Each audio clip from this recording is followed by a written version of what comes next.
বাবাজির কথাটা না রাখলে বাবাজি অপমান হয়। এটা প্রশ্ন করি,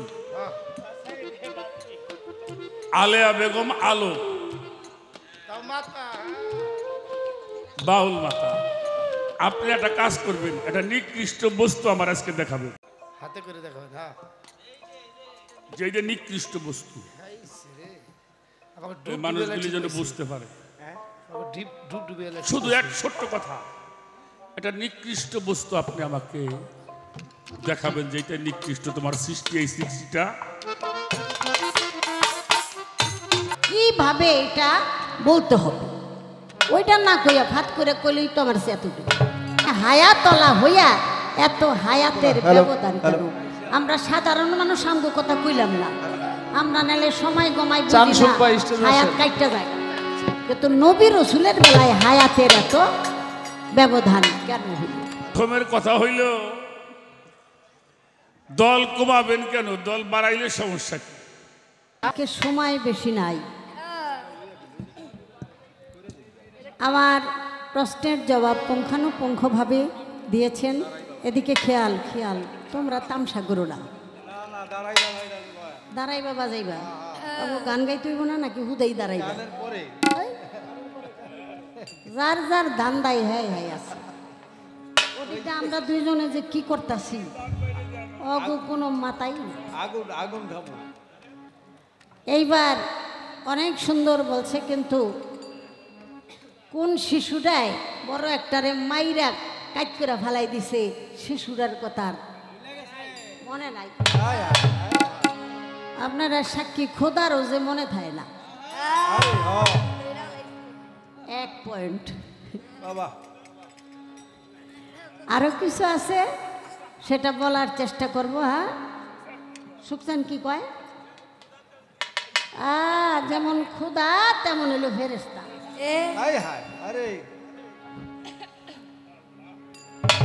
ওই যে 8 বছর যে বৃষ্টি হইতো না ফেরাউনের সময়,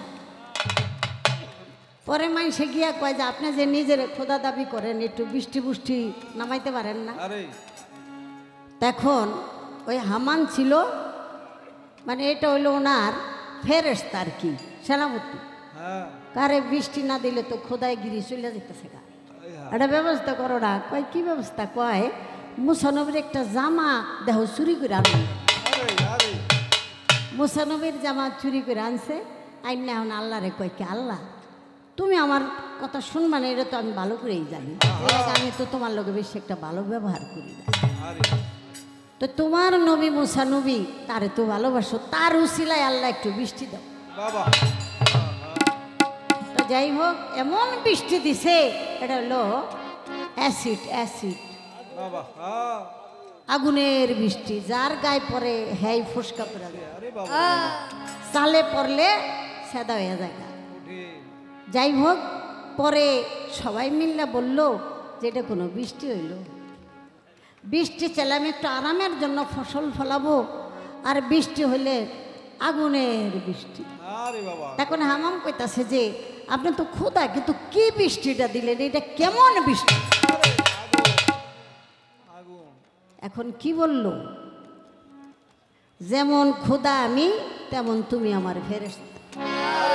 আর বৃষ্টির নমুনা এর সে খুব একটা ভালো হইতে পারে। এটা কিন্তু হিসাব নিকাশ, এটা দরকার ছিল পরমের বলা, কিন্তু আসল কথা থুইয়া সে নকল নিয়ে তখন টানাটানি করল। কাফের ইহুদি নাসারা গ্যাস ভরে গেছে গা। কি বাবা, এখন আমাকে একটা বুঝ দিতেছে আর কি, সৌম্যা বুঝ কইতাছে নেকির দল ছোটই থাকে। এটাও আমাকে আবার বিশ্বাস করতে হবে। আপনি ইচ্ছা করলে বড় বানাইতে পারেন না? আপনি ইচ্ছা করলেই তো বড় বানাইতে পারেন। যখন নাকি বদরের যুদ্ধে 313 জন ছিল মাত্র দয়াল নবীর সেনা মুজাহিদ, তো আল্লাহ কি কইছে, দোস্ত আপনি ব্যস্ত হইন না, আপনি যান আমি ব্যবস্থা করে দিতেছি, কইছে না আল্লাহ? কেমনি ব্যবস্থা করছে? 3000 ফেরেশতা পাঠাই দিছে যোদ্ধা হিসেবে। 3000 ফেরেশতা আল্লাহ তাআলা সেদিন মুজাহিদ রূপে পাঠাইছিলেন বদরের, সেদিন আমার দয়াল নবী বিজয় হলেন, বুঝছে না? বদরের যুদ্ধে বিজয় হয়েছে। আমি বলি কি, এই যে অমুক জায়গায় কম, অমুক জায়গায় কম, নেকের দলের কম, এই কম কম না কইরা, কম হইলে তো আপনার ফেরেশতা আছে অসংখ্য গণিত, হ্যাঁ তো কোনো কাম নাই, বইয়া বইয়া খালি খাও। যেখানে সংখ্যায় কম ওখানে কিছু ছাইরা দিতারেন না, যেমন বদর যুদ্ধে ছাইরা দিচ্ছেন, ছাইরা দিলেই তো হয়ে যায়। এক জায়গায় দিলেন আরেক জায়গায় দিলেন না, এই ব্যাপারটা আমরা বুঝতে পারলাম না। একটা পয়েন্ট আমি রাখার চেষ্টা করলাম। আমাকে কি কইল? আমরা বলে কাফের, আমরা কাফের, আল্লাহর কথা না শুনলে আমরা কাফের। এই এই ৩-৪ জনে লেখা রাখেন, আমরা মানি না, অবুঝ, তাই বুঝি না, আমরা কাফের নাসারা ইহুদি। কিন্তু নুহুর নামে নবী, নুহু নবী আল্লাহর পক্ষ থেকে, সেই নুহু নবীর ঘরে ছেলে হইল কাফের, এইটার কারণটা। আরে বাবা রে বাবা, কঠিন কথা। ঠিক আমরা মঙ্গলও বুঝি না, আমরা শনিও বুঝি না, না বুঝি। এর লেগে আমগো ঘরে আকু সন্তান হয়, কাফের হয়। কিন্তু যে নাকি নবী, নুহু নবী, সে তো নবী, সে তো বুঝি, তার ঘরে কাফের সন্তান হওয়ার কারণটা কি? আবার কাফেরের ঘরের থেকে মুসলমান হয়েছে, হয় নাই? মনে আসেনি আপনাগো? ইব্রাহিম খলিল কি, হযরত ইব্রাহিম খলিলের পিতার নাম হলো আজর কুম্ভকার। তাই আল্লাহ বলেছেন, আমি কাফের থেকে মুসলমান বের করছি, আমি মৃত্যু থেকে জীবন্ত সন্তান। এই বিষয়গুলি অবশ্যই আপনি আলোচনায় রাখবেন, গ্রাম বলে আইটেন না। যেই ঘরের মধ্যে মাল আছে ওই ঘরে ঢুকলে হইব, গ্রাম বলে আটলে কাম হইব। একটা গান আমার গাইতে হবে, গানটা একটু কঠিন গান, আমি কখনো গাই নাই। আমার বরিয়াবর দরবার শরীফের খেলাফত আমাদের আব্দুল কাদের শ্রদ্ধেয়, তার লেখা একটা গান, আপনারা বেদবি নেবেন না কিন্তু। এই গানটার মধ্যে যা বলার আমার কাদির কাকাই কইছে, সেই কথাগুলি আমি বলার চেষ্টা করব। শয়তানরে দোষী করছে, আমরা যদি শয়তানের পথে যাই, কথা শুনি, তাহলে আমরা কাফের হয়ে যাব। শয়তানে চলতেছে খোদার দুনিয়ায়, শয়তানে চলতেছে খোদার দেওয়া জান দিয়া। তো এই শয়তান এত খারাপ, আপনার প্রিয় বান্দারে সর্বনাশ করে লেতেছে, এইটারে আপনি জানডা লয়ে যেতারেন না, বাসায় আপনি তামসা করতেছেন নাকি? ওদিক দিয়া আপনার বান্দা গো জাহান্নামের রাস্তায় লয়ে যেতেছে শয়তানে, আর আপনি কিছুই করতেছেন, চাইয়া চাইয়া দেখতেছেন যে শয়তানি বাহাদুরি করে যাইতেছে। এত নীরব ভালো না, একটু জাগ্রত হন। কইতাছে আস্তে আস্তে, সবই কইতাছে।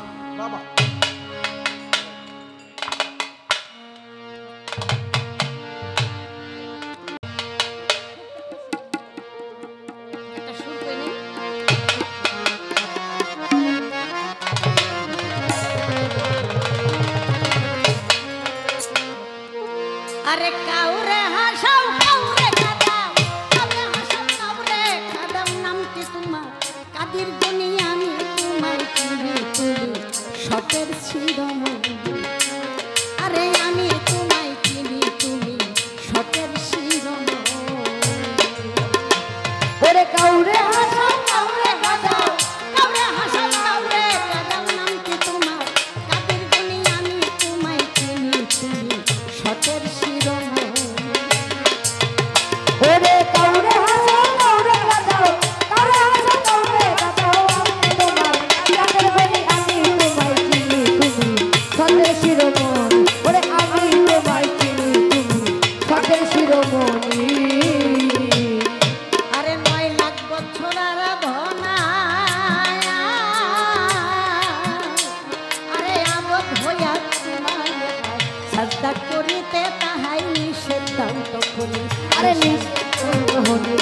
ওরে নিষেধ দাও তখনই, ওরে নিষেধ দাও তখনই। তুমি বলেছো আমি সারা সাজদা চলবে না, তখনই লিখে দিয়েছো আমি খোদা ছাড়া কোনো সাজদা চলবে না। এইটা মুকরুম আবিদ ৭০,০০০ ফেরেশতার মাস্টার সে লিখে রেখেছে। তাই কি বলেছে ৯ লাখ বছর আরাধনায় দয়াল গো মুকরুম আবিদ হইয়া তোমারে পায়, আরে সাজদা করিতে তাহাই নিষেধ দাও ওরে নিষেধ দাও তখনই, ওরে নিষেধ দাও তখনই, ওরে নিষেধ দাও তখনই। আবার আদমকে সাজদা করিতে মাওলা কেন বলিলাই আপনি, ও দয়াল, আদমকে সাজদা করতে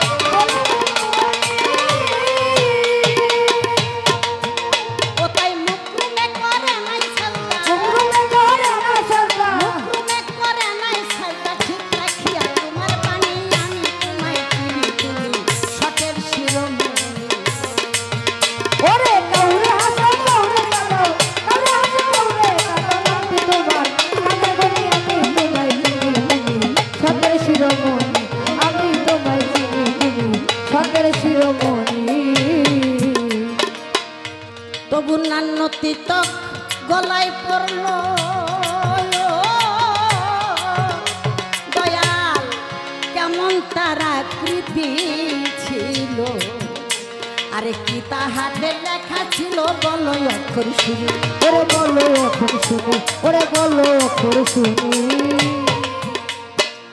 তুমি প্রথম বলেছিলে আমি সারা সাজদা হারাম, তুমি আবার সেই মুকরুম আবিদকে আদেশ করলা আদমকে সাজদা করতে। তুমি আগে যে আদেশ করেছো সেই আদেশ পালন করতে যাইয়া আদমকে সাজদা করে না। তুমি তার গলায় ঝুলাইয়া দিলা নান্নত। আবার জানার দরকার ওই নান্নতটা কি দিয়া তৈয়ার করছো, কার হাত দিয়া? এখানে কি তোমার নূরের অংশ আছে না অন্য কিছু? নান্নতের মধ্যে কোনো লেখা ঝোঁকা ছিল কিনা? আর সেদিন যদি মুকরুম সাজদা করতো তাহলে ওই নান্নতটা কার গলায় ঝুলতো? আমরা কথাটা শুনে নেব। ওই লান্নতের তক তুমি কেন দিলা? যেহেতু আদমকে সাজদা করে নাই সেজন্য। আবার আদমকে সাজদা করিতে আরে কেন বললাই আপনি, দয়াল আদম সাজদা করিতে ও তাই মুকরুমে করে নাই সাজদা, করে না সাজদা, মুকরুমে করে নাই সাজদা ঠিক রাখিয়া তোমার বাণী আমি তোমায় চিনি, তুমি সতের শিরোমণি। ওরে কাউরে হাসো কাউরে কাঁদো, কাউরে হাসো কাউরে কাঁদো, নামটি তোমার চিনি, তুমি সতের শিরোমণি, আমি তোমায় চিনি, তুমি সতের শিরোমণি। তবু লান্নতি তো গলায় পড়লো আরে কেমন তারা কৃতি ছিল, দয়াল গোপী তাহাতে লেখা ছিল বলো অক্ষর শুনি, ওরে বলো অক্ষর শুনি, ওরে বলো অক্ষর শুনি।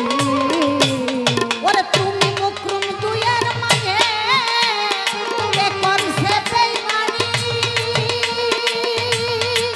ও আল্লাহ গো, ওরে আল্লাহ, মুকরুম আর তোমার মাঝে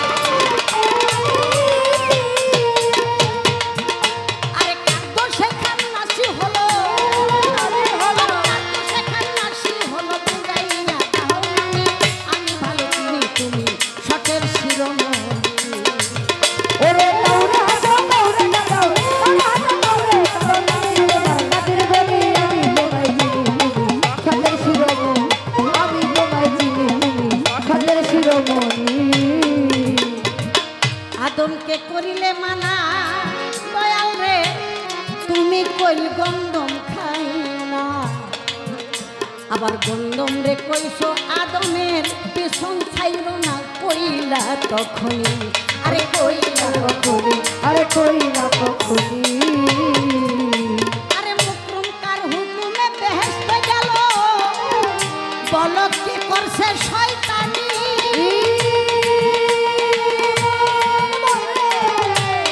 মুকরম কার হুকুমে বেহেশতে গেল, বলো সেই মানি।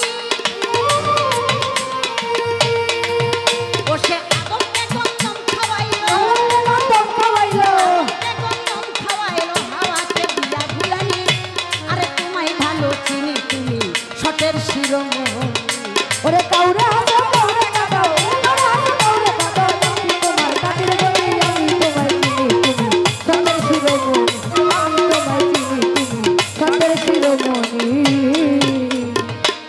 আশা করি গানের মানে আপনারা বুঝে কিন্তু গেছে আমি কোন উদ্দেশ্যে গান করিলাম, এটা সকলই বুঝেছে।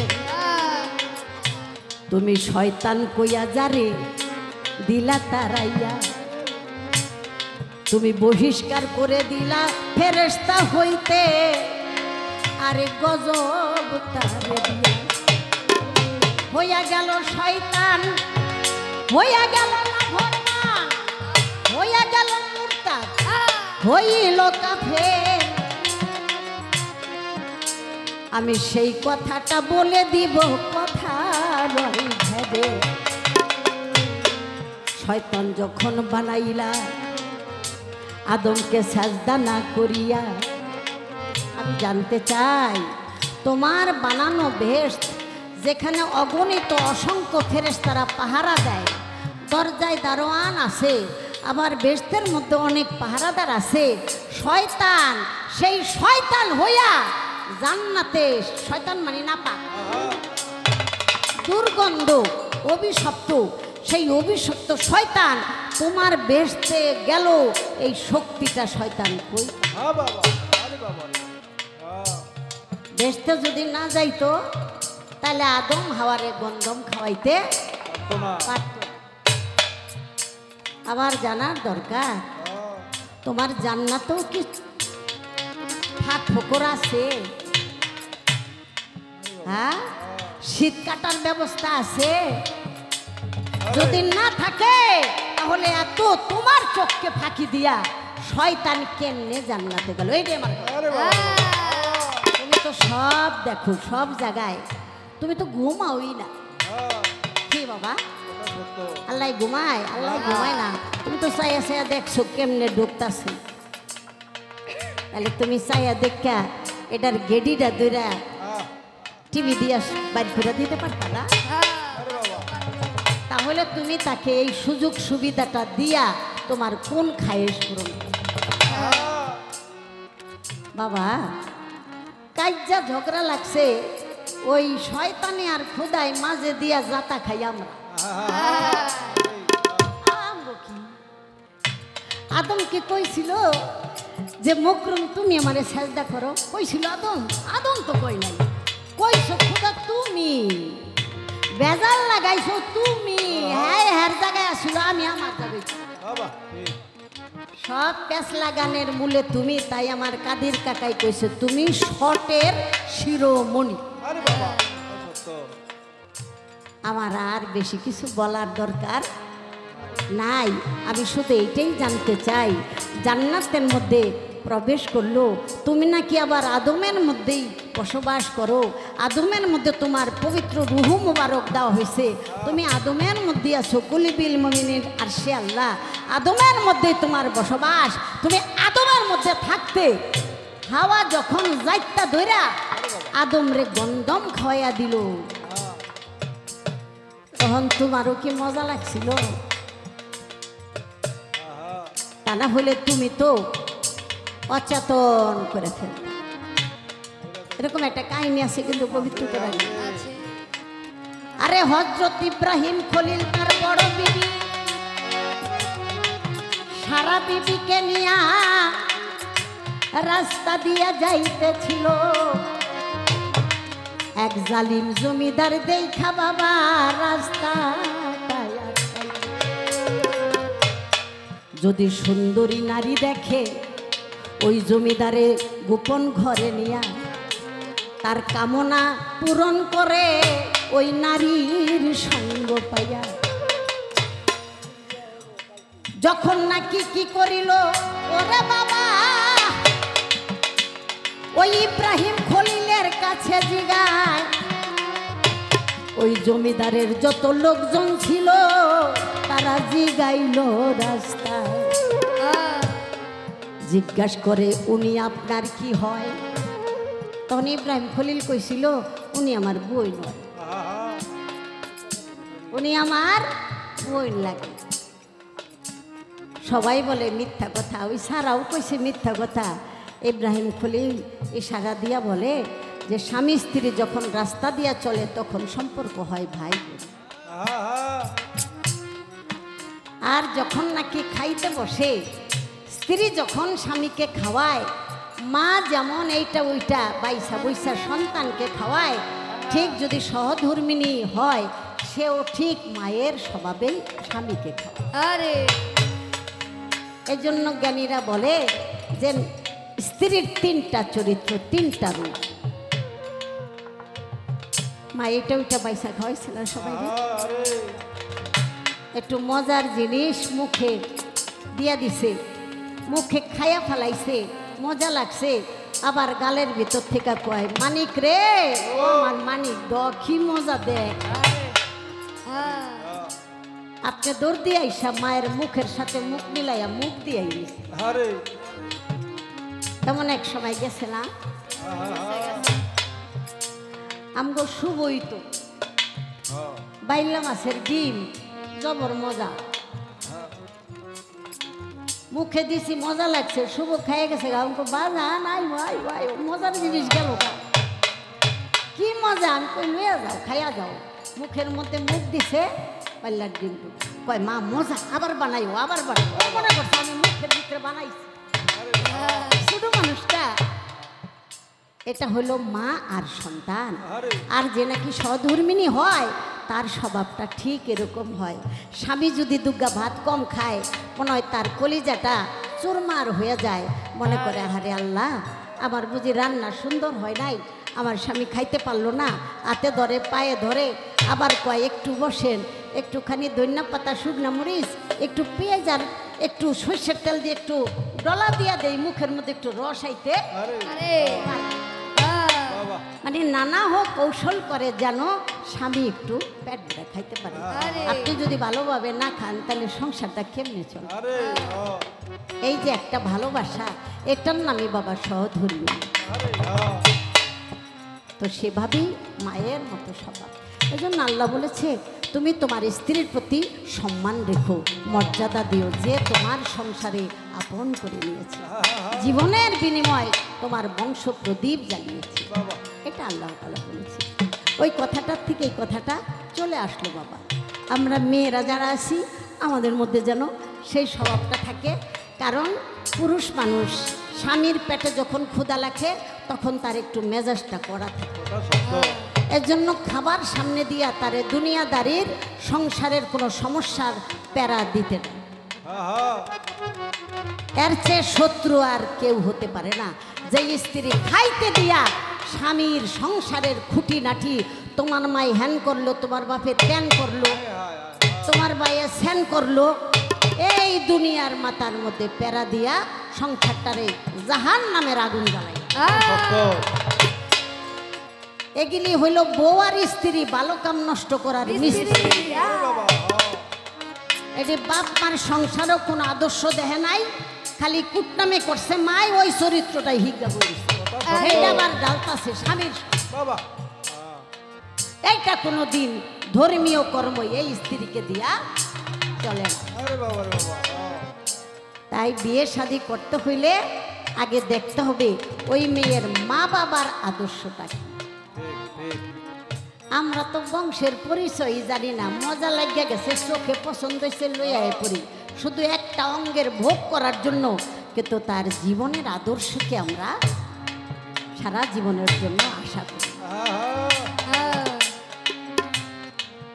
যদি এরকম কইরা থাকেন আর কইরেন না, যার স্বামী বেঁচে আছে স্বামীর পদতলে ভক্তি দিলে মিলবে জান্নাত খানা।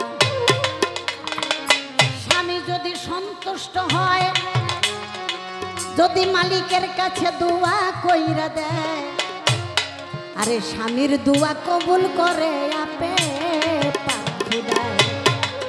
শুনেন, স্বামী যদি বেজার থাকে, আল্লাহর রসুল বলছে আমিও তোমাকে সাফায়াত করব। স্বামীর মনে কষ্ট দিয়া আপনি মোজা হাতে দিয়া পাও মোজা পাই দিয়া পর্দা করবেন, তালিম করবেন, জামাই দেখাইয়া জামার ভাই তার জামার অনুমতি লইবেন না, এই আবাদতে একটা নারার দাম হয়। আমি বাস্তবতা দেখছি বাবা, এই সময় দেখছি অনেক পাকনা মানে স্বামীর উপর দিয়া বেশি বুঝালে টঙ্গি।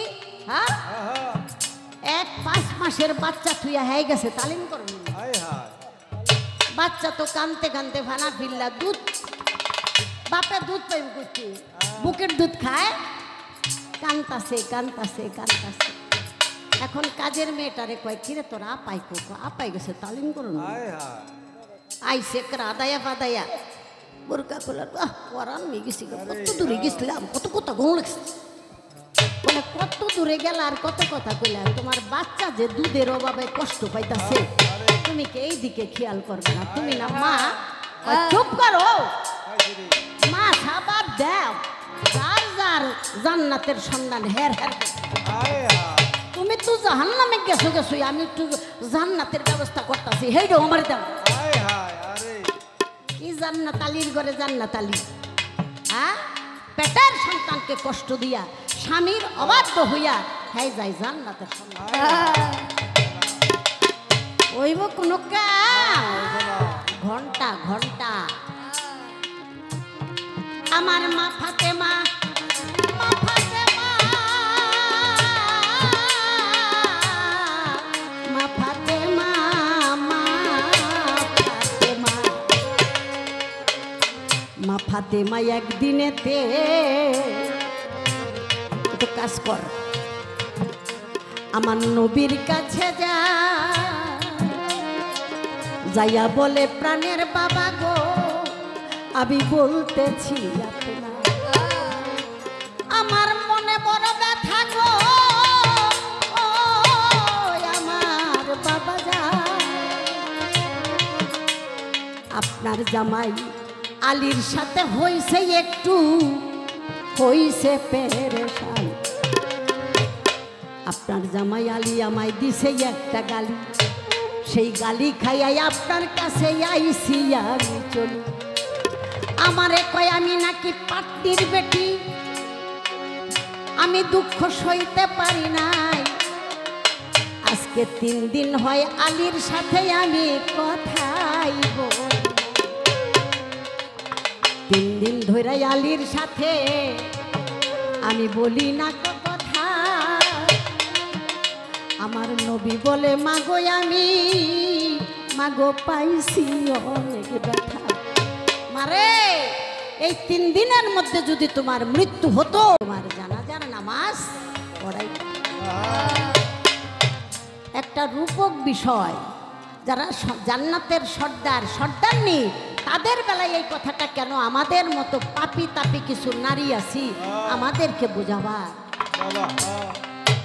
মা 3 দিনের মধ্যে তোমার মৃত্যু হলে আমি নবী তোমার জানাজা পড়াইতে পারতাম না, কারণ যেই নারীর প্রতি তার স্বামী সন্তুষ্ট না তার প্রতি আল্লাহ রসুল সন্তুষ্ট।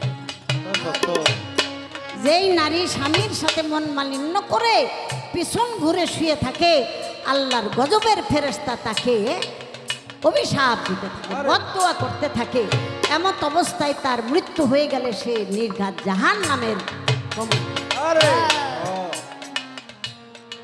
এরপরে ঘটনা আছে, আমি না বাড়াই, কারণ এখানেই আমি কাট দিলাম, কারণ আরও 2-1টা কথা ভাইয়ের কাছে জানতে হবে। ভাই আমারে জিজ্ঞাসা করছে, বলল যে যাও মা তুমি চলে যাও মাওলা আলীর কাছে ক্ষমা চাও। মাওলা আলী বলেছে পাটনির ঝি ঠিক বলেছে, কারণ আমি হইলাম পাটনি। পাটনি মানে মাঝি, মাঝি মানে কান্ডারি। পাপে তাপে উম্মতের আমি হইলাম কান্ডারি। তাই তুমি আমার ঝি। এই জন্য বলেছে পাটনির ঝি। কোথা থেকে কোথায় চলে এসেছি, কোথায়?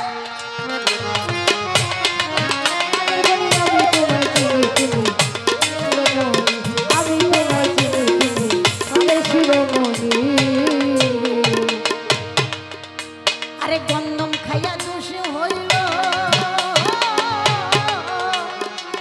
দুইজনাই দুই দেশে, কিসে সুবার হইয়া আইল বলো তার কাহিনী। ওরে বলো তার কাহিনী, ওরে বলো তার কাহিনী। এটা কিন্তু একটা মারাত্মক প্যাস। দুইজন গন্ধম খাওয়ার পরে দুনিয়ায় ফালাইয়া দিল। যদি উপরে থাকে জান্নাত তাহলে দুনিয়া থেকে দূরত্ব কত এটা মাইপা দিতে হইব। বাবারে বাবা কই আন্তাজে কইবেন, আন্তাজ মান্তাজ মানতাম না, মাইপা কইতে হইব। ওহন থেকে যে আদম হাওয়া দুনিয়ায় আইলো কোনো কিছুতে সোয়ার করে আইছে নাকি ধাক্কা দিয়ে ফালাই? আরে বাবা কঠিন ধাক্কা দিয়ে ফালাই দিলে আর আড্ডি গুড্ডি ঘুরা ঘুরে হয়ে যাবে বড়া। একজনে গেল জিদ্দা, আরেকজন শরণদ্বীপ। 350 বছর দুইজন দুই দিকে কান্দে। আমার জানার দরকার তখন খোদাই চাইয়া চাইয়া সহ্য করলো কেন এত সাত করে আদম বানাইল। আরে বাবারে বাবা 350 বছর দুনিয়ার মধ্যে আদম হাওয়া কান্দা কান্দি করলো। তখন আল্লাহর ডিউটিটা ছিল কি? আল্লাহ কি অবসর নিছিল? আর তো কোনো কাম নাই। এইটা আপনারা শুনে নেবেন। যদি একটা কথা থুইয়া যায় আপনারা তুইলা ধরবেন। আরে বাবা কঠিন পালা গাইবা আমার লগে আপনি বুঝি গাই, আমার মেজাজটা খারাপ হয়ে গেল। গান শুনে মানুষ এত কিছু কি মনে রাখতে বসে? জিগা এটা কি, এটা কি, কিচ্ছু কইবেন না। না না না আমরা গান শুনতেছি, আমরা আসামি না যে তোমার কথার জবাব দেওয়া কিচ্ছু কইবেন না। আবার একটু উল্টা পাল্টা হয়ে গেল আবার হ্যাঁ সেটা জায়গা জিগাবেন কি লিগা? উল্টা পাল্টা তো জবাব দিবই।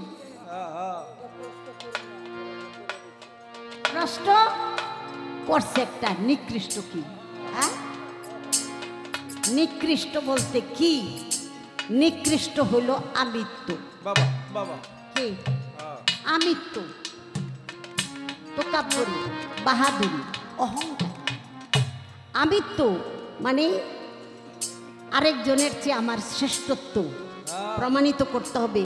গুতাইয়া ফারাইয়া পিড়াইয়া আরে লাঠি দিয়া, কুদাল দিয়া, দাও দিয়া, কুড়াল দিয়া আমি বল। এরকম আছে না? আছে দুনিয়ার মধ্যে কেওয়াসটাই কিন্তু শুধু এই জন্য যার যার সম্মানটা, যার যার মর্যাদাটা আমরা দিতে পারি না বলেই কিন্তু এত সমস্যা। এই জন্য আল্লাহ বলেছে সম্মান দিও। তোমার সম্মান আছে তুমি আরেকজনকে সম্মান দাও, তোমার মর্যাদা আছে তুমি আরেকজনকে মর্যাদা দাও। তার সম্মানটুকু আমার ঘরের সন্তান, তারও কিন্তু একটা সম্মান আছে, আছে না? ওই সম্মানটুকু যার যার সম্মান দিয়ে দিতে পারলেই আওয়াজ কেওয়াজ সব আমার বড় নেতা, আমি বড় এলা যোগ্যতা থাক আর না থাক। তাই আমি এই কথাটা বলার চেষ্টা করলাম, কোনো দৃষ্টান্ত টানলাম না বাবা। আমি তো সেটাই হলো সবচেয়ে অহংকারমূলক, নিজেকে বড় ভাবা, এটাই হলো সবচেয়ে নিকৃষ্ট চরিত্র, নিকৃষ্ট অহংকার। আচ্ছা আপনি কইন তো এই অহংকারটা নিকৃষ্ট চরিত্র হওয়ার কারণটা কি? আরে বাবারে বাবা কঠিন এটা যদি আপনি ব্যাখ্যা দেন তাহলে আমাদের অনেক অনেক শিক্ষা হবে। কারণ ওই অংশটা হলো পরমের অংশ। হ্যাঁ ওই যেই জবাবটা দিবে এটা পরমেরই জবাব। কি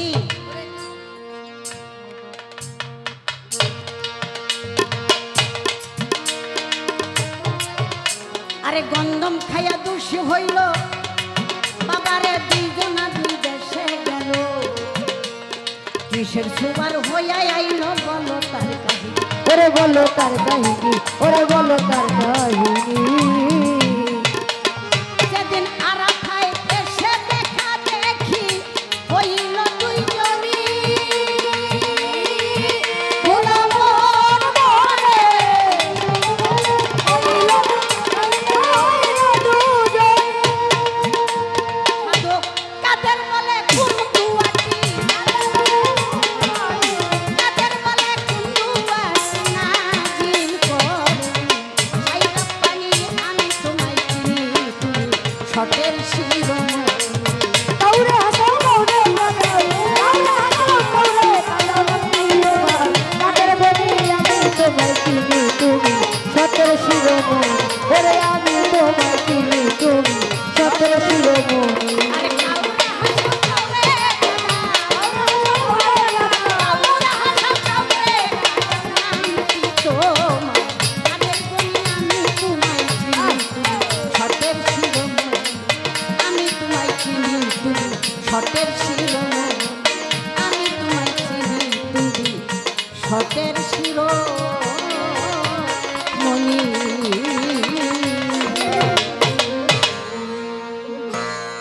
যাই হোক, গানটা আমি গাবার চেষ্টা করলাম, আপনাকে দোয়া সিবিলা গাইতে পারলাম।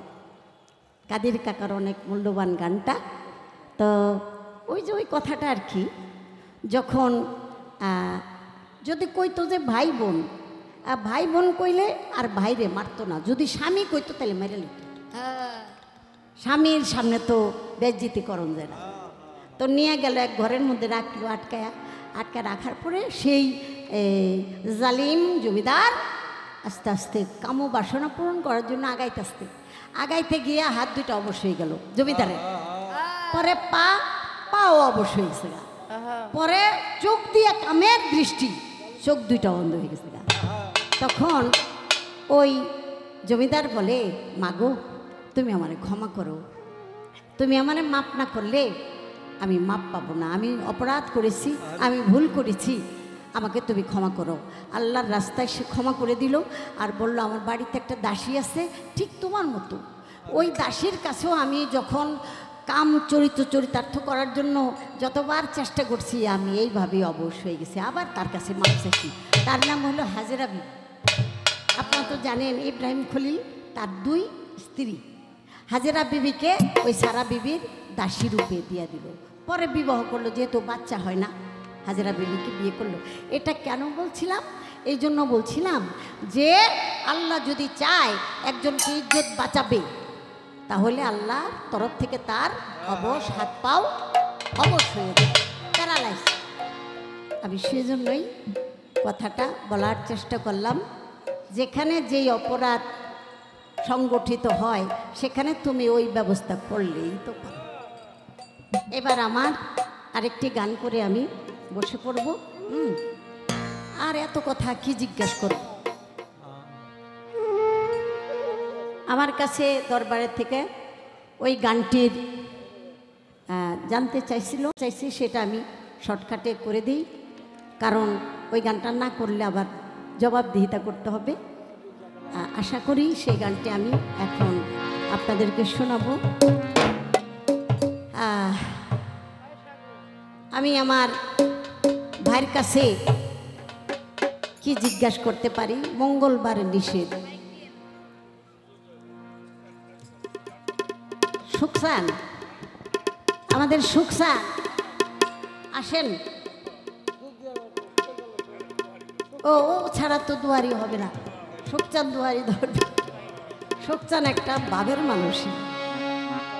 শুনেন, হ্যালো, আপনার কথা তো আজকে কথা তো আইন ছাড়া কইতেছে, আইন ছাড়া কথা কয়। মায়ের দিলে বলে মায়ের খাওয়ান লাগে, কয় মায়ের দিলে গুতা খাওয়ান লাগে। কো আমার দয়াল নবী ইহুদির বাগানে কি চাকরি করতে যায় নাই? বালতি যে পানিতে পড়ে গেল কুয়ায়, ইহুদি কি রাগ করে দয়াল নবীর গালে একটা থাপড় মারে নাই? আমার দয়াল নবী কইছে না যে তোমার নরম হাত, জোয়ান মানুষ, আমার গালে গোস্ত নাই, হাড় বেরোয় গেছে, আমার গালে তুমি থাপড় দিছো, বাবা তুমি ব্যথা পাইছো আমার তুমি মাফ করে দাও। কয় নাই আসো। পরে বাড়ি গেল, মায়েরে কইলো এটা কেমন চাকর, আমি মারলাম, হ্যাঁ উল্টা মাপ চায়। তখন বললো যে এরকম তো হবে শেষ জামানার একজন নবী, যে নাকি শ্রেষ্ঠ নবী, তুই কি আবার তার গালে মারলি নাকি? মনে হয় মা মুখে খালি ইয়ামতি ইয়ামতি করে। তুই যদি সেই গালে থাপড় মেরা থাকস, তাহলে যেই হাত দিয়ে তার গালে চর দিছস, এই হাতটা আমি কাইটে ফেলব। মাই তখন হাত টুকরা করে চলে গেল রাসূলের কাছে, বলল ইয়া রাসূলুল্লাহ, আমার এই ছেলে যেই হাত দিয়ে আপনার গালে আঘাত করেছে, আমি সে হাতটা কেটে ফেলছি, আমি অবাধ্য হাত দেখতে চাই না। আমার দয়াল নবী মুখে থুতু দিয়া হাতটারে জোড়া লাগাই দিয়া তখন কি করলো, ইসলামের ছায়াতলে আশ্রয়। প্রেম দিয়েই তো প্রেম প্রতিষ্ঠিত করতে হয় বাবা, তাই না? প্রেম দিয়ে প্রেমকে প্রতিষ্ঠিত করতে হয়। কিন্তু আপনার কথাটা উল্টা হয়ে গেছে। দয়াল নবী মায়ের খাইয়াও ক্ষমা চাইছে, আর আপনি নতুন গপ্প লইছেন, মায়ের দিলে মায়ের মিলে। কেমনে এটা তো কইবেন না, কিভাবে এটা বলতে হবে, ওইটা না কইয়া ফাত করে কইলেই তো আমার সেতুটুকু। আশা করি আমরা সেই কথাটা শুনবো, এর বেশি আর কোনো কিছু নাই। তবে একটা কথা না জিজ্ঞেস করলেও ভালো লাগবে না, সে কথাটা হলো মানুষ হইল শ্রেষ্ঠ। আবুল ভাই, মানুষ হইল শ্রেষ্ঠ, কিন্তু কোরআনের মধ্যে লেখা আছে একটা পশুকে কেন্দ্র করে একটা জাতিকে আল্লাহ নির্মূল করে, একটা মানুষ জাতিকে নির্মূল করে দিল একটা পশুকে কেন্দ্র করে। আবার এই কইরেন না, ওই যে আব্রাহা বাদশার কথা কইেন না, আতিমাতি কইেন না, যেটা নাকি জায়গায় আছে সেই জায়গা মতো পাওয়ার চেষ্টা করেন। আমরা সবাই মিলে শুনলে ভাল লাগবো। হায়াত, মওয়াত, রিজিক, দৌলাত, এই চার চিজ হইল আল্লাহর হাতে। হায়াত হইল আল্লাহর হাতে। নবী রসুলরা জন্ম নিল, কারো হায়াত হয়েছে 60 বছর, কারো হায়াত হয়েছে 33 বছর, কারো হয়েছে 1000, কারো হয়েছে 1400, কারো হয়েছে 100 বছর। 100 বছরে হ্যাঁ 100 বিয়া করছে, আবার আরেকজনের 120 বছরে হ্যাঁ 1000 বিয়া করছে। বিয়া করছই।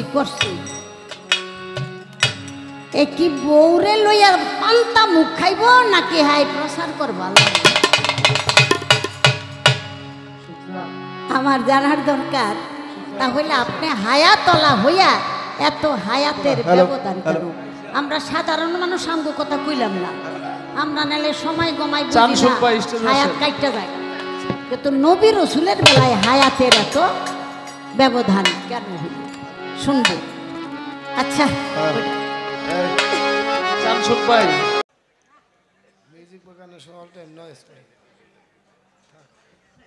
দেখতে দেখতে অনেকটা সময় আমরা অতিক্রম করে ফেললাম। এবারও অনেকগুলি কথা, আজকে আর কথা শেষ হইতেছে না, কথা শুধু আসছেই। তার প্রথমের কথা হইল, দল কমাবেন কেন? দল বাড়াইলে সমস্যা কি? কারণ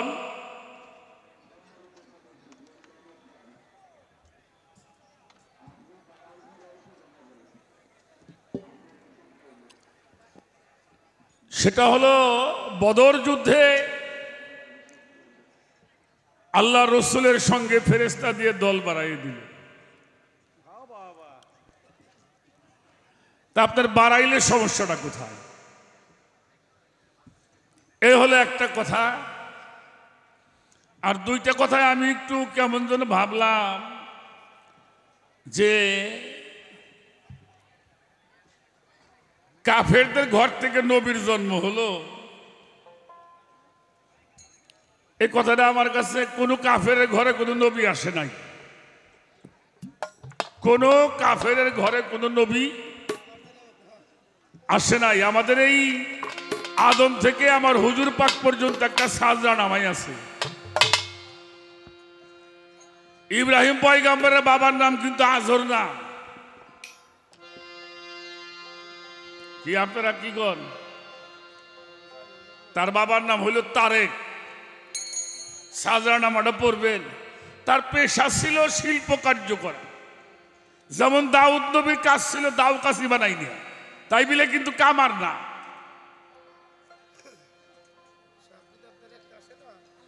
আপনার মতো মানুষ যদি এই কথা কয় তাহলে তারা আমাকে গান গাওয়া চলবেন না।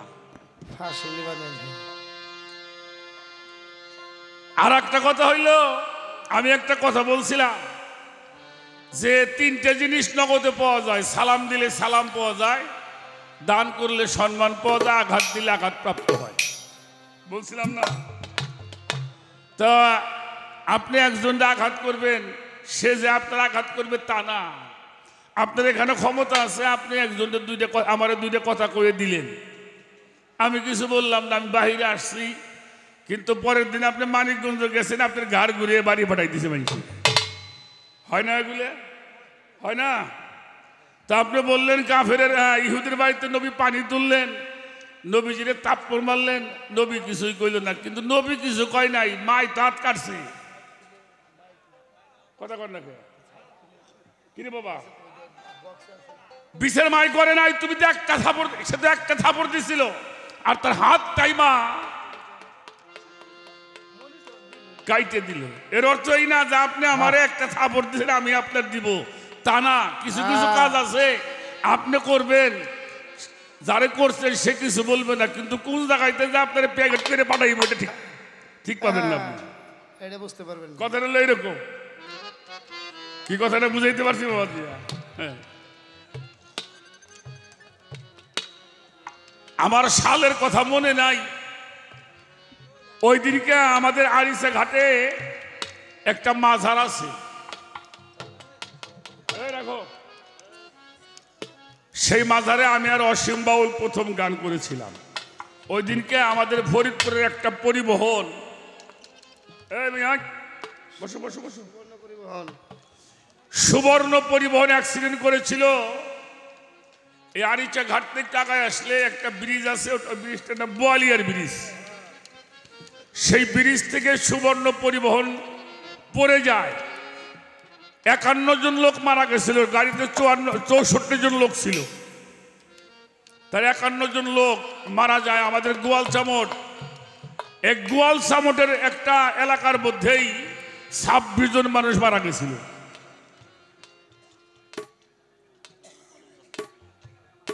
এই অ্যাক্সিডেন্টে তার মধ্যে আমাদের পাংশার কালিকারপুর ইউনিয়নের চেয়ারম্যান ছিল অনুপ দত্ত।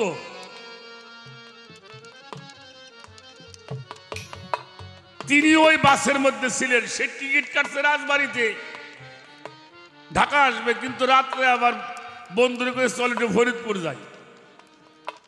টিকিট কাটা মানুষ রাজবাড়িতে ফরিদপুর আইসে, ফরিদপুর আইসে ওই সকালের ফার্স্ট টিভি গেছে, উনিও মারা গেছে। হ্যাঁ, যদি রাজবাড়িতে আসতে মরতো। কোথায় কোন সময় কি পাপ করেন তা জানেন? জানেন? আচ্ছা বাবাজি, লঞ্চ দিয়ে মানুষ মারা যায় না? মারা যায় না? ভালো ভালো মানুষ মারা যায়, 3 বছরের বাচ্চা বাইসে থাকে। দেখেন না এগুলা? তাহলে বুঝতে হবে আমি কোথাকার পাপ। এমন কিছু অপরাধ আছে, সেই বিচারগুলি আল্লাহর কাছে মানুষ সাইডে দেয়, কারণ শক্তি দিতে পারে না। আল্লাহ, তুমি এই লোকটার বিচার তুমি কইরো, তোমার যে কোন সময় সাইজ করবো তুমি ঠিকই পাবে না। আমার কথায় কি বিরক্ত হইলেন? বাস্তব বলছে কিনা? বাস্তব। তাই সেই জন্য আঘাত যদি আপনি করেন, আঘাত প্রাপ্ত হবেন, কোনো সন্দেহ নাই। এখন না পাইলে একটু পরে আপনার সে ব্যবস্থা হয়ে যাবে। এরপরে আসেন, নবীদের ঘরেও খারাপ মানুষ হয়েছে, হওয়ার একটা কারণ আছে। কারণ শয়তান মানুষের মধ্যে ঢোকে, কোনো সময় সাওয়াল হয়ে ডোহে, কোনো সময় মেয়া গোলা হয়ে ডোহে, কোন সময় ভাই হইয়া ডোহে।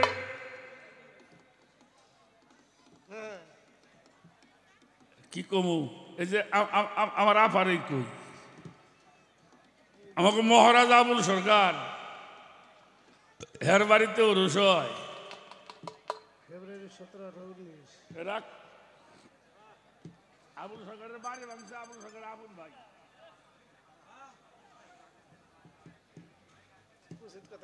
দেখেন কোন তাইছে কি রে পাগল তাই না? হ্যাঁ তাহলে এগুলো বোঝা লাগবে শয়তান হয়ে কিরা কোন দইয়ে তোমার ইমান পরীক্ষা করবো এটা তুমি বুঝতে পারবে না। আমি অল্প কথার মধ্যে ছাইড়ে দিলাম। এই জন্য নবী রাসূলদের ঘরেও খারাপ আসছে কেন? ইমানটা পরীক্ষা করার জন্য তোমাকে। কারণ যত সত্যর পথে যাবেন তত জ্বালা আপনার বেশি। যারা ভালো মানুষ তাকে সমস্যা বেশি, খারাপ মানুষের কোনো সমস্যা নাই, ওরা গোল আলু অগলা নেই মিশতে পারে। আমাদের সমাজে এক প্রকারের মানুষ আছে, আপনার এলাকায় নাই মনে হয়, আমাকে এলাকায় দেখছি। হ্যাঁ চেয়ারম্যান যেই হোক ওরা আগে যায় মালা দিব, ভোট তো দেয় নাই কিন্তু মালা ওরা আগে যাইয়ে দিব। তাতে এই দেখবো যে এই লোকটা আমার সবচেয়ে বেশি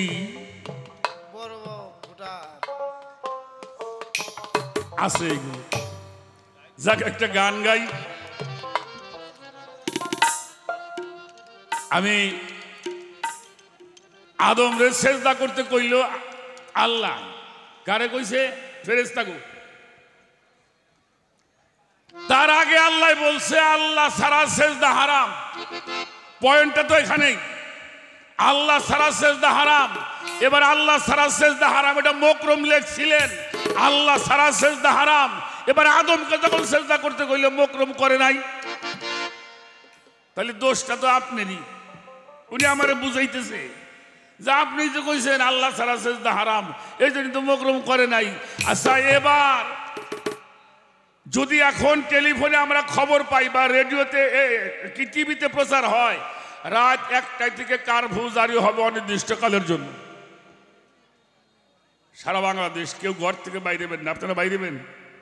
হ্যাঁ অনির্দিষ্ট কালের জন্য সরকারের পক্ষ থেকে ঘোষণা আসলেন অনির্দিষ্টকালের জন্য, কিন্তু আধা ঘন্টা পরে আবার খবর আইছে না কারফিউ উঠেই নেওয়া হয়েছে।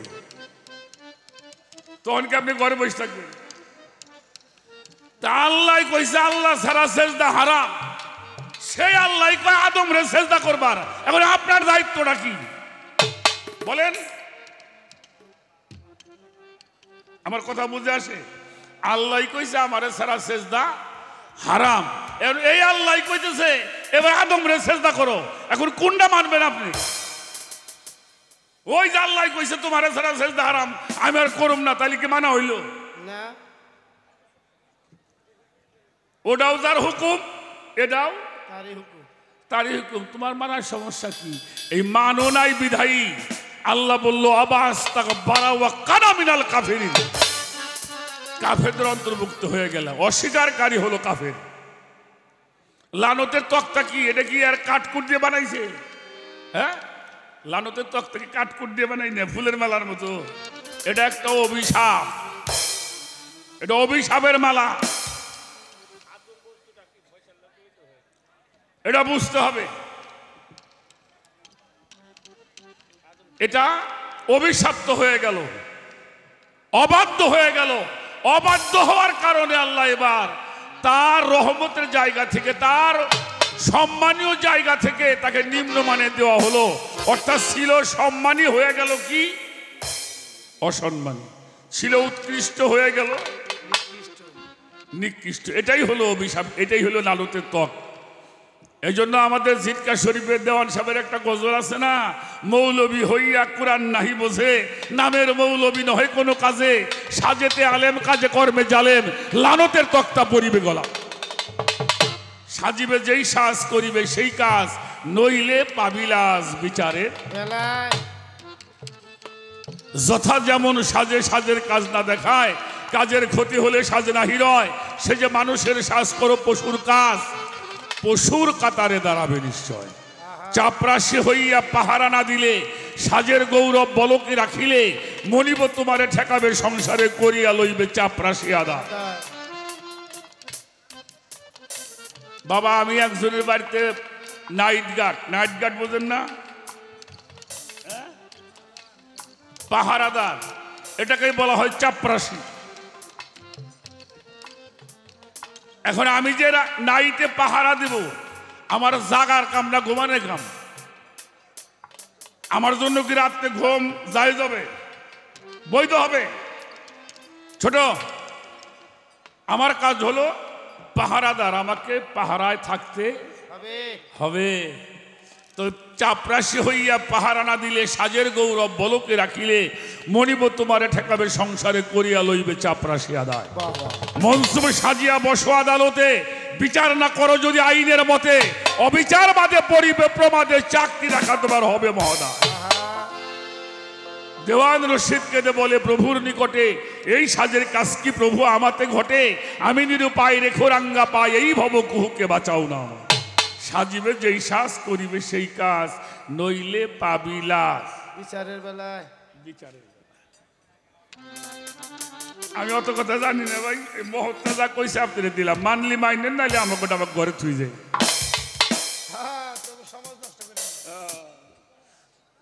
একটা গান গাও। আচ্ছা গান ধরেন।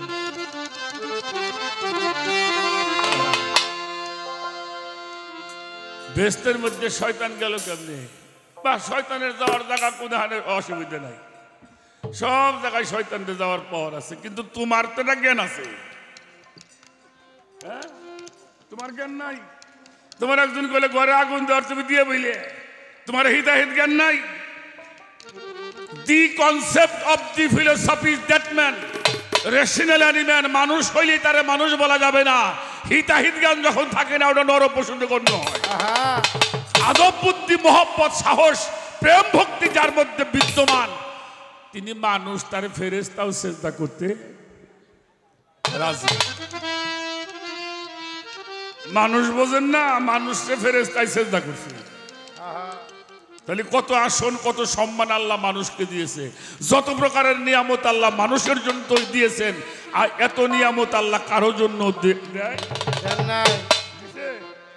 দেয় নাই। তারপরেও যদি আপনার ভালো মন্দর বুঝের জ্ঞানটা তো আছে। এরপরে আসেন গন্ধম, যে বিষয়টা, গন্ধম আমরা যেটা মনে করি তা না, গন্ধমটা হইল আসা যাওয়ার যে রাস্তার সিঁড়ি, এটা হকে বলা হয় গন্ধম। এই যে দুনিয়াতে আসা যাওয়া একটা সিঁড়ি রাস্তা, এটা হলো গন্ধম। তাই সাধকের একটা গান মনে পড়লো, গানটা করি, দেখা যাক কি হয়।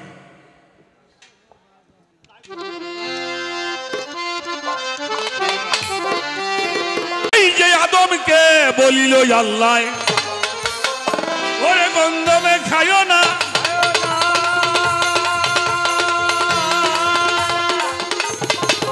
গন্ধমের কইয়া দিল পিছন চাইল না, ওরে আদমকে হুকুম করিল গন্ধম খায় না।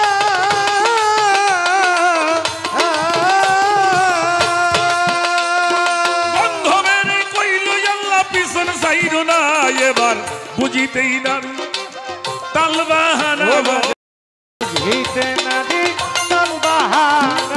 বুঝিতেই নারী তাল বাহানা, সংসারে লাগলো আস্তা হুলস্থুল গয়ে বিশ্ব বাগানে, সাই নিরঞ্জনে মানুষ দিয়া ফুটাইয়াছে ফুলরে বিশ্ব বাগানে, সাই নিরঞ্জনে মানুষ দিয়া ফুলরে, বিশ্ব বাগানে, সাই নিরঞ্জনে মানুষ দিয়া ফুটাই আল্লাহ ফুলরে, বিশ্ব বাগানে।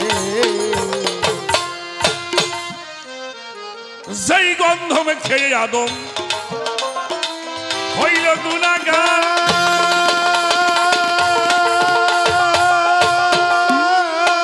আজ অবধি সেই গন্ধম করতেছি আহার, সেই গন্ধম খেয়ে আদম হইল গুনাহগার।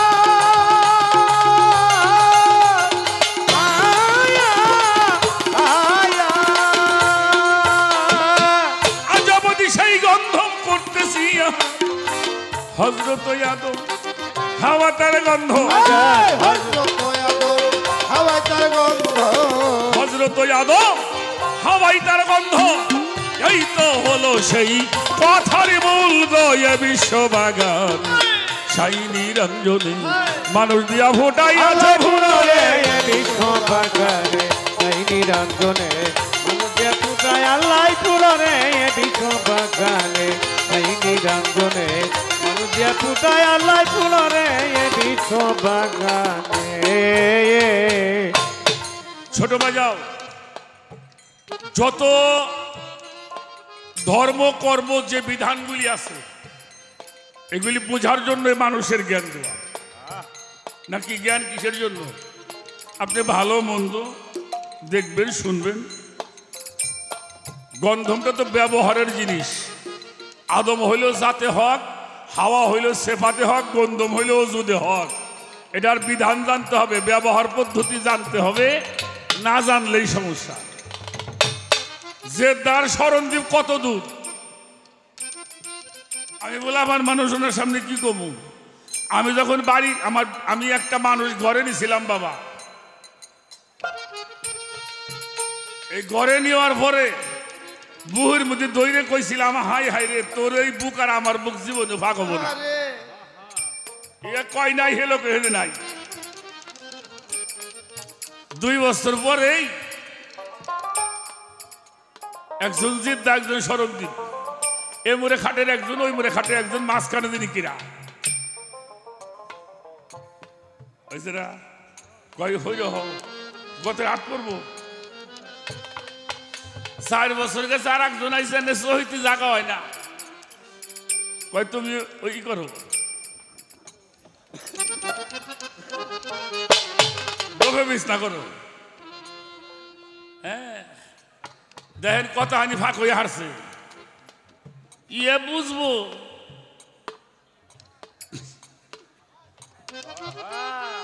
এ ফাঁক বুঝেই না বড় কষ্টের ব্যাপার কিছুদিন পরে সাওয়াল বিয়ে করে বাড়ি আনছে না আমার বাড়ি আমি ডুহুম আমার অনুমতি লাগে অনুমতি লাগে না ফরফরে ডুহের পারবেন বাড়ির মধ্যে পারবেন কেন পারবেন না বাড়ির মধ্যে বেটার বউ আছে কেমন কোন কাম করে বসে রয়েছে আল্লাহ জানে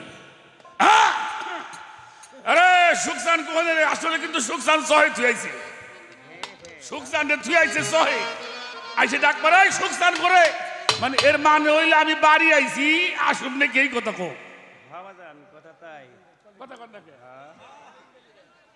আমি কোন যুক্তি কইতেছি আপনার বাড়ি আপনার ঢুকবেন অনুমতি লাগতেছে দেখেন কথা হানি ফাঁক হয়েছে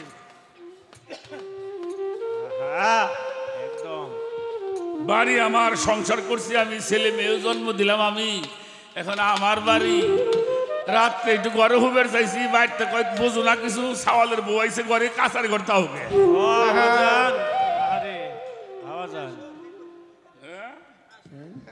তাই তো হয়েছে বাবা তাই হয়েছে না কাঁচার ঘরে একলা একলা থাকেন আর খবর নেওয়ার মানুষ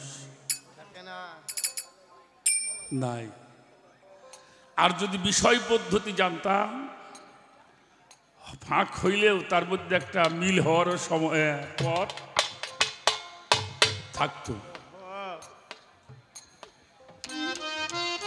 এগুলি বুঝতে হবে মানুষের আকল দ্বারা গান গাও ওরে এ বিশ্ব বাগানে সাই নিরঞ্জনে মানুষ দিয়া ফুটায় আল্লাহ ফুলরে এ বিশ্ব বাগানে সাই নিরঞ্জনে মানুষ দিয়া ফুটায় আল্লাহ ফুলরে এ বিশ্ব বাগানে।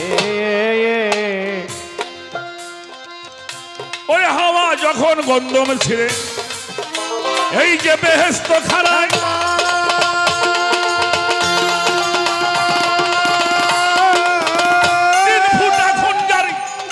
তখন হইয়া যায় ওরে হাওয়া যখন গন্ধম ছিঁড়ে ওই বেহেশত খানা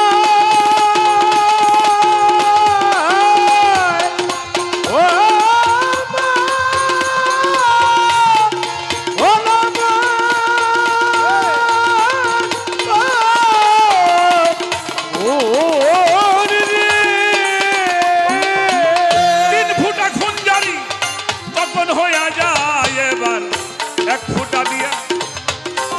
মানুষ ও বাজারে ফুটা দিয়া মানুষ বানাইয়া ফোঁটা দিয়া মানুষ বানাইয়া করিয়া দিয়াছে এই পৃথিবীর কুল গয়ে বিশ্ব বাগানে সাই নিরঞ্জনে মানুষ দিয়া ফুটাইয়া ওই দুয়ারে বিশ্ব বাগানে ছাই নিরঞ্জনে মানুষ যে ফুটাইয়া লাই ফুলারে বিশ্ব বাগানে ছাই নিরঞ্জনে মানুষ যে ফুটাই মালাই ফুলারে বিশ্ব বাগানে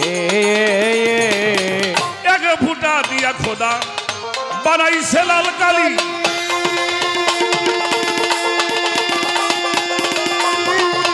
ছাপাখানার ঘরে কুরান দিতেছে তালি এক ফুটা দিয়া খোদা আল্লাহ বানাই লাল কালি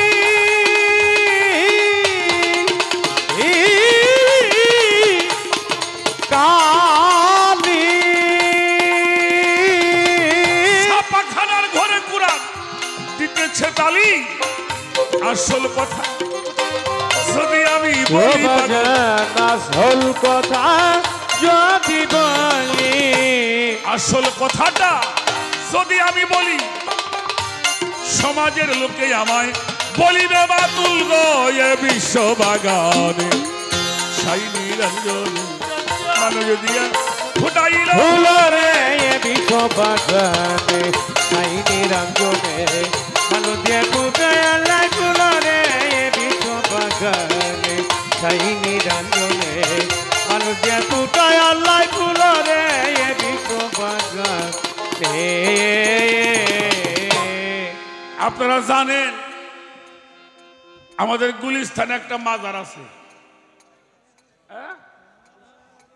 গোলাপ শাহ বাবার মাজার আচ্ছা গোলাপ শাহর কোন সওয়াল মেয়ে আছে কথা কন আছে নাই আর সোনার মাজার ভাঙবার চাইছিল না ডিক্লিয়ার দিছিল না দেখছেন কয়েকদিন কত মানুষ ছিল ওখানে হেরা কি তার জন্মাইনে বলাফা হ্যাঁ সৎ লোকের সংখ্যা নেক লোকের সংখ্যা কম কিন্তু নেক লোকের আশেক ভক্তর হাজার হাজার আছে এই জন্য আল্লাহ বলেছেন তোমরা সত্যবাদীদের সঙ্গী হয়ে যাও ইয়া আইয়ুহাল্লাযীনা আমানু আমানুত্তাকুল্লাহ ওয়া কুনু মাস-সাদিকিন হে আমানুগণ তোমরা সত্যবাদীদের সঙ্গী হয়ে যাও তো সত্যবাদীর সংখ্যা কম কিন্তু সত্যবাদীর সঙ্গী যে হয় তারও একটা মুক্তির ব্যবস্থা আল্লাহ কইরে বিষয়গুলি এরকম তাই আমি সে কথাটা বলছিলাম বেশি কথা আর বলবো না কথার মধ্যে আর বেশি বলারও কিছু নাই তবে আল্লাহ বলেছে উদুনি আস্তা জেবলা কম একলা হয়ে ডাকতে হবে আল্লাহকে একলা হয়ে ডাক দিবেন সাথে সাথে দেখা পেয়ে যাবে তাই সাধকের একটি গানের মাধ্যমে সে কথাটাই বলার জন্য চেষ্টা বিশ্ব বাগানে ছাই নিরঞ্জনে মানুষ দিয়ে ফুটায় আল্লাহ ফুলরে বিশ্ব বাগানে ছাই নিরঞ্জনে মানুষ দিয়ে ফুটায় মাওলায় ফুলরে বিশ্ব বাগানে ওরে কবি জালালউদ্দিন ভাবতে ভাবতে হলো পেরেশান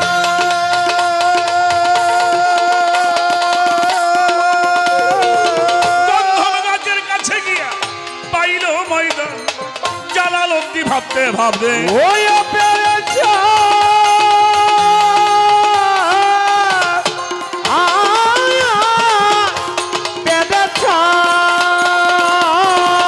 গন্ধম গাছের কাছে গিয়া পাইল ময়দান ময়দান পায়া রইল বাবাই ঘুমাইয়া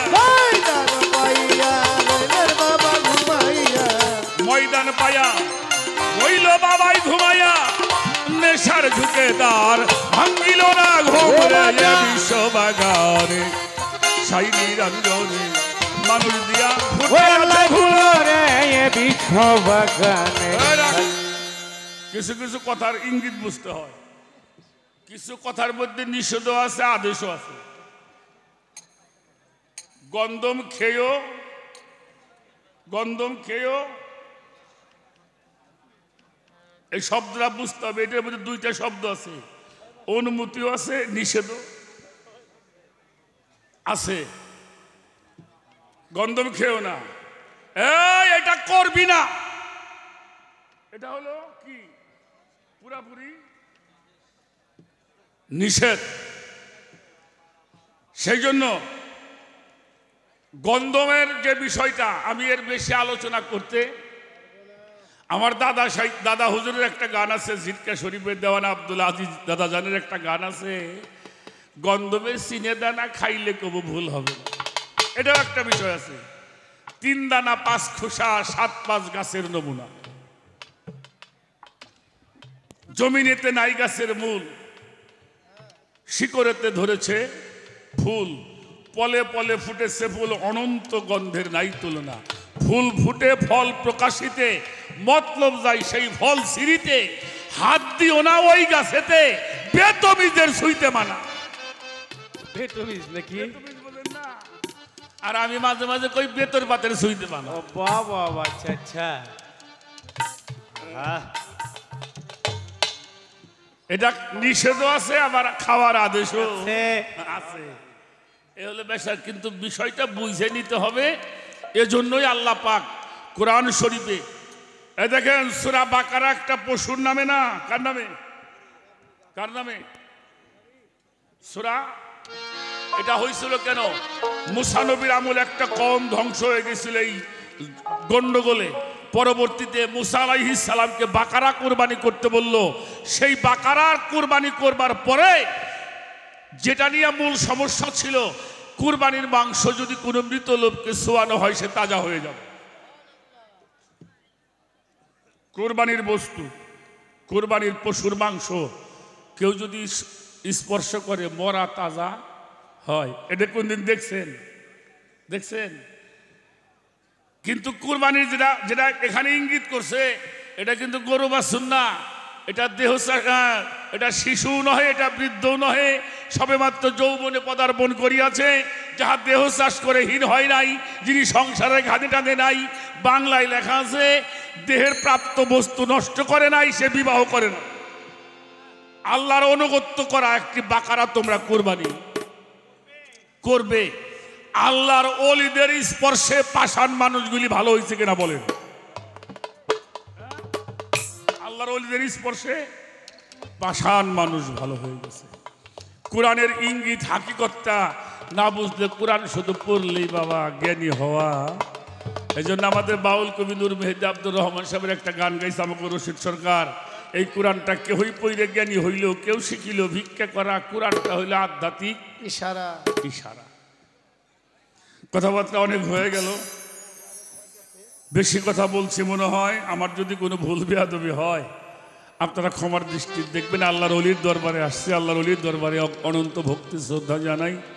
আমি মহিষী মনমোহন দত্তের একটি গান শোনাব। এই গানটা আমাদের সবার জন্য, গানটা একটু খেয়াল করে শুনলে